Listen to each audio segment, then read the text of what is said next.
प्यारे दोस्तों, वडोदरा से माँ हरेश्वरी का ओम सर्वात्मने नमः। सभी आत्माओं को मेरे प्रणाम। आगे बढ़ रहे हमारी सत्संग की ओर। फना का फन। दोस्तों, साधना करते करते, अंतर्दर्शन करते करते, स्वपरीक्षण और स्वनिरीक्षण,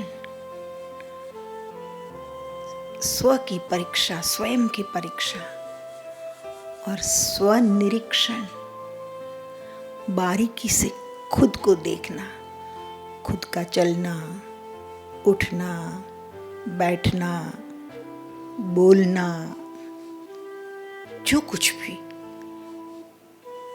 भी तुम्हारे साथ आपके जीवन के साथ जो कुछ भी जुड़ा हुआ है,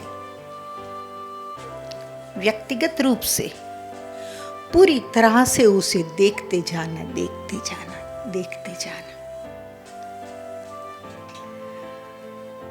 फना होना है, इसका मतलब ये नहीं कि गला काट के रख दो। कुर्बान कर दे तेरे अहंकार को, कुर्बानी दे दे तेरे जितनी लालच है उसकी, कुर्बान कर दे तेरी उद्धतता जो है उसको, होता जा, फना होता जा। लोगों को जीवन अहंकार में लगता है, लोगों को कुर्सी में जीवन लगता है, लोगों को धन में जीवन लगता है, लोगों को चमड़ी में जीवन लगता है। लेकिन हकीकत में ये सब बंधन है। नर्क का सामान इकट्ठे मत करते जाओ। आप जो भी मौका मिले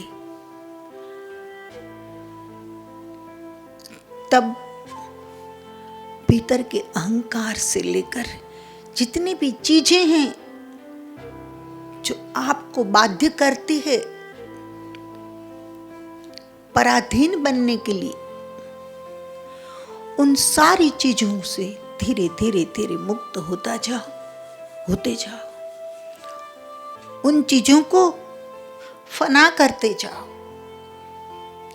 और एक अवस्था ऐसी आएगी कि आपको पता चलेगा कि हाँ, यही है फना होने की कला, यही है मुक्ति का सही मार्ग। फना हो जाने का मतलब ये नहीं कि घर जला दो, लेकिन भीतर आपका मन हर पल नए नए घर बनाता है, नई नई आकृतियां पसंद करता है, नई नई चीजों की मांग करता रहता है। उस मन को कुर्बान कर दो, उस मन को खत्म कर दो। और जब अहंकार जैसी क्षुल्लक चीजें, अज्ञान से भरा हुआ तेरा मन जब मिट जाएगा ना, तब क्या घटेगा तेरे जीवन में? तेरे जीवन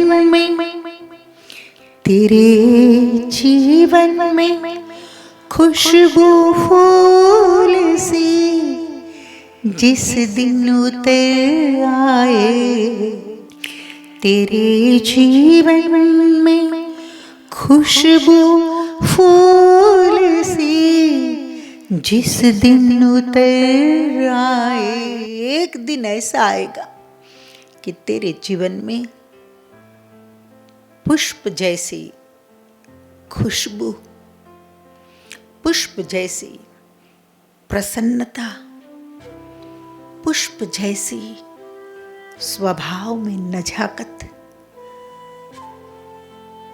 मासूमियत,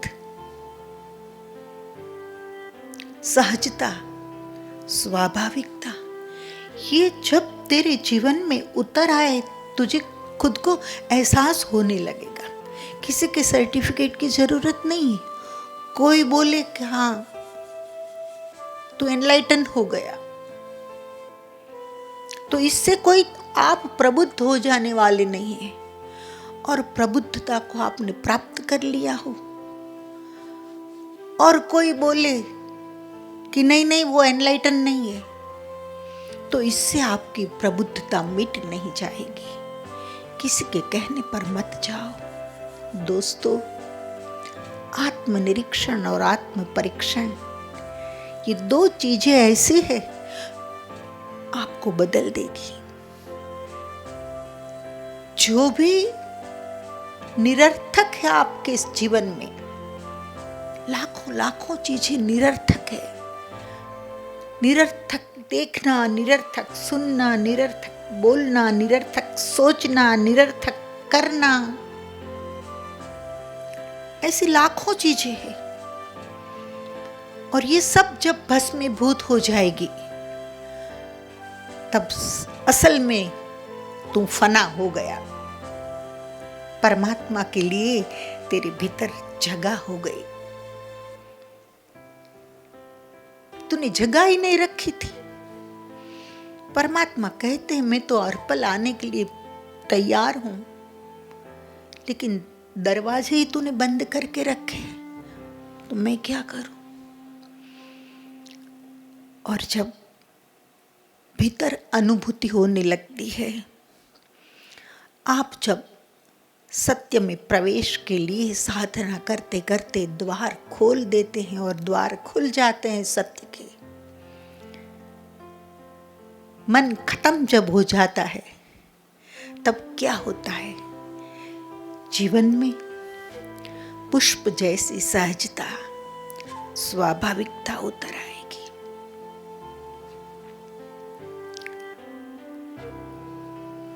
कुछ लोग संतों की वाणी का अर्थ भी मनमाना कर लेता है। दोस्तों, ऐसा गलती से भी मत करना। हम कहेंगे फूल से बन जाओगे, तो कुछ लोग सोचेंगे कि सुंदर बन जाएंगे। ना ना, नाटा सा काला सा सोक्रेटिस, उसके जीवन में फूल सी खुशबू उतर आई थी। बाहर के सौंदर्य के साथ मेरे शब्दों को मत जोड़ देना, सावधान दोस्तों। फूल सी खुशबू की मैं बात कर रही हूं। एक ऐसी अवस्था जब घटे कि आप सहज हो जाओ, आप स्वाभाविक हो जाओ, आपका देखना बोलना सब बहुत सहज हो। सिंप्लिसिटी आपका जीवन बन जाए, सरलता, सादगी जब आपका जीवन बन जाए, तब ये क्षण बहुत मूल्यवान है। आप कहेंगे कैसे मूल्यवान है? मैं कहूंगी कि आपके इर्द गिर्द अगर कटु आलोचक नहीं होते, आपके आसपास कोई द्वेष करने वाला नहीं होता, आपके आसपास कोई ईर्ष्या करने वाला नहीं होता, आपके इर्द गिर्द आपके बारे में गलत अफवाहें फैलाने वाला अगर कोई नहीं होता, आपकी बुराइयां करने वाला अगर कोई नहीं होता, तो इतनी जल्दी आप नहीं संवर सकते। जितनी कटु आलोचक ज्यादा, निंदा करने वाले जितने ज्यादा, समझना उतना रूपांतरण जल्दी घटेगा। इसका कारण है कि ये लोग हैं ना निंदा करने वाले, जो ये साधक को सजग रखते हैं, सावधान रखते हैं। साधक इतना सजग रहेगा कि मैं अपने में मस्त हूं, नाच रहा हूँ, झूम रहा हूँ, गा रहा हूँ, किसी से मेरा कुछ लेना देना नहीं है, जीवन में नहीं कोई ढोंग, नहीं कोई आडंबर, फिर भी ये लोग मेरी निंदा करते हैं। तो अगर कुछ उल्टा सीधा हो गया तो क्या करेंगे, क्या नहीं करेंगे। तो दोस्तों, चिंतित मत होना। आपके इर्द गिर्द निंदक और ईर्ष्या से जिसका मन भरा है, ऐसे लोग अगर घूम रहे हैं तो उसे कांटे मत समझना। और अगर कांटे भी है, कांटे ही है, कांटे जैसे ही है, तो भी उसे धन्यवाद देना, क्योंकि कांटे में जो फूल खिलता है वो कुछ अलग होता है। जीवन में कोई संघर्ष ना हो, कोई न कटु आलोचना करने वाला हो, न कोई निंदा करने वाला हो, न कोई कान पकड़ने वाला हो, न कोई उल्टा सीधा बोलने वाला हो, और आपने उपलब्धि कर ली सत्य की, अच्छी बात है, लेकिन मैं कहूंगी कोई बड़ी उपलब्धि नहीं है। विघ्न था ही नहीं, बाधाएं थी ही नहीं, ऑब्स्ट्रेकल था ही नहीं,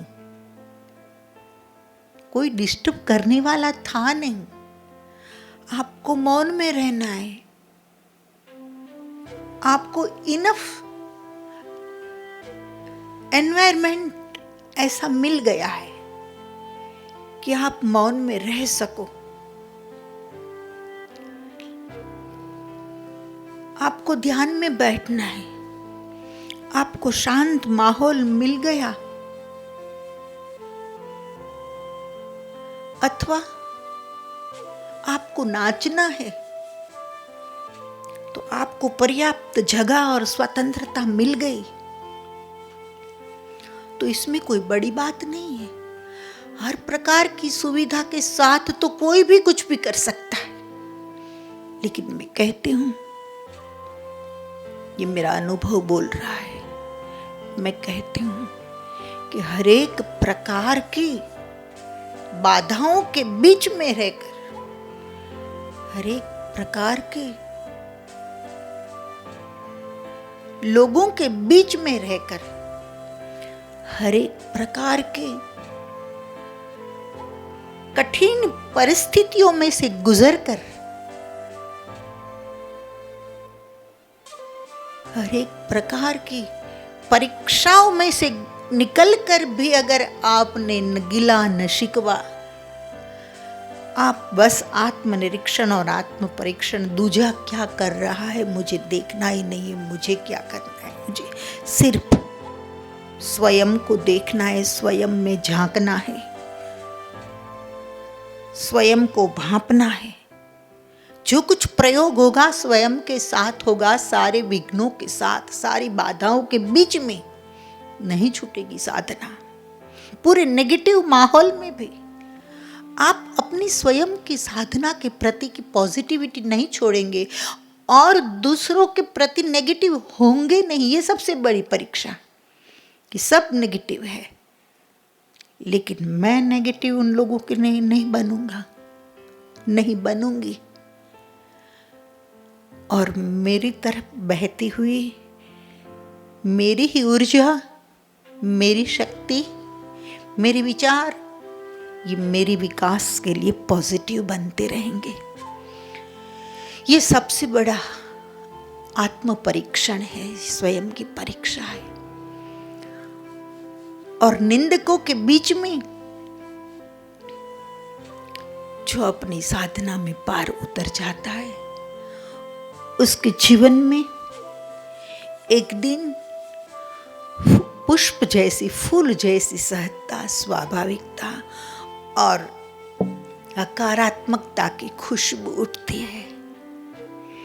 तेरे जीवन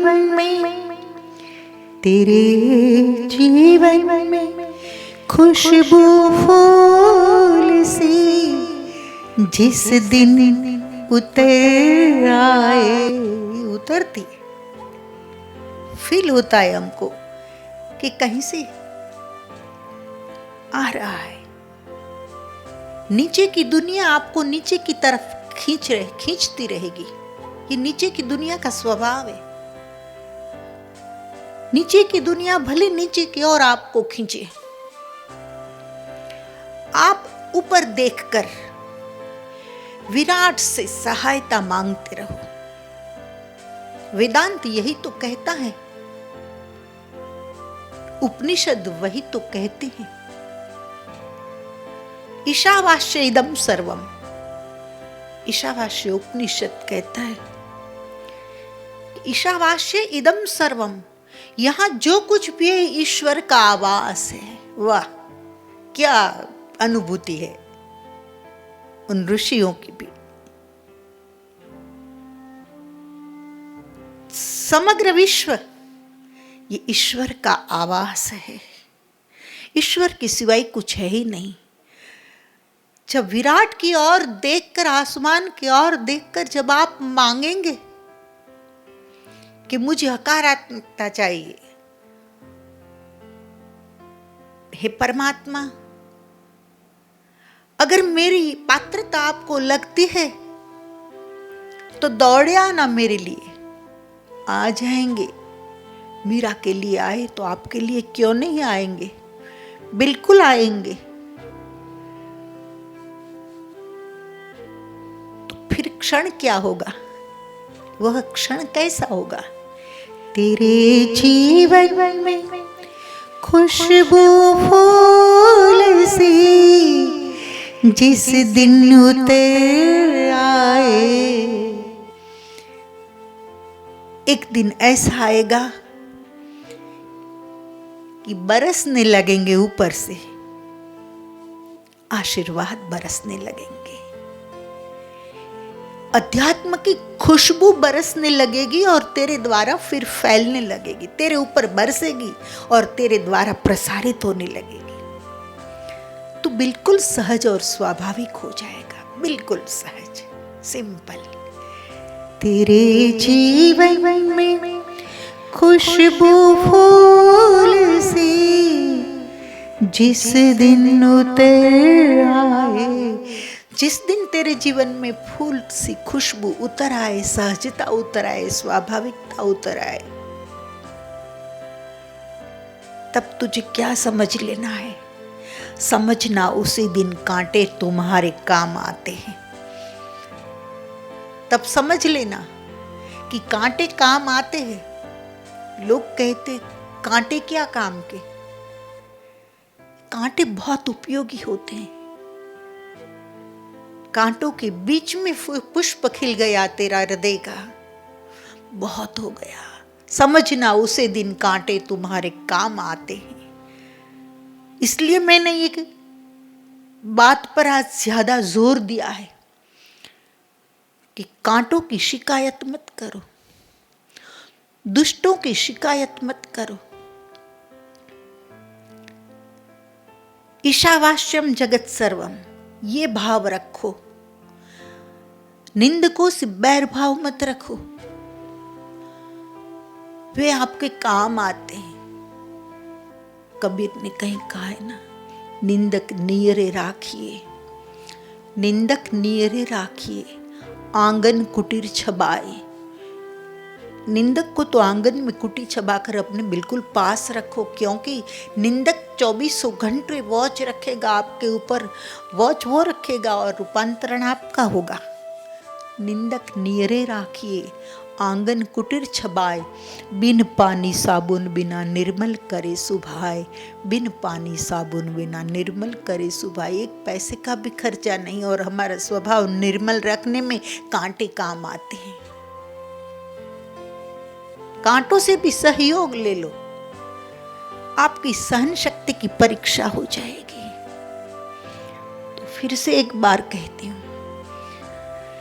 तेरे जीवन में खुशबू फूल सी जिस दिन उतर आए। समझना उसी दिन कांटे तुम्हारे काम आते हैं, समझना उसी दिन कांटे तुम्हारे काम आते हैं। आपकी सफलता का थोड़ा श्रेय कांटों को भी दे दो, निंदकों को भी दे दो,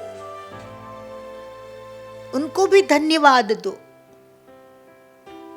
कि अगर आप नहीं होते तो हो सकता है मैं कहीं गिर जाऊं, कहीं फिसल जाऊं, कोई गलती कर बैठूं। आपने मुझे सजग रहने में मदद की है। हाँ, अप्रोच अलग है, अलग बात है। कोई किसी का पॉजिटिव अप्रोच होता है हमारी और सहायता कर देते हैं, और कुछ लोगों को पता भी नहीं होता है, और नेगेटिव अप्रोच कर होता है उन लोगों का, नेगेटिव अप्रोच, लेकिन काम आ जाते हैं। तेरे जीवन में खुशबू फूल सी जिस दिन उतर आए, समझना उसी दिन कांटे तुम्हारे काम आते हैं, समझना उसी दिन कांटे तुम्हारे काम आते हैं।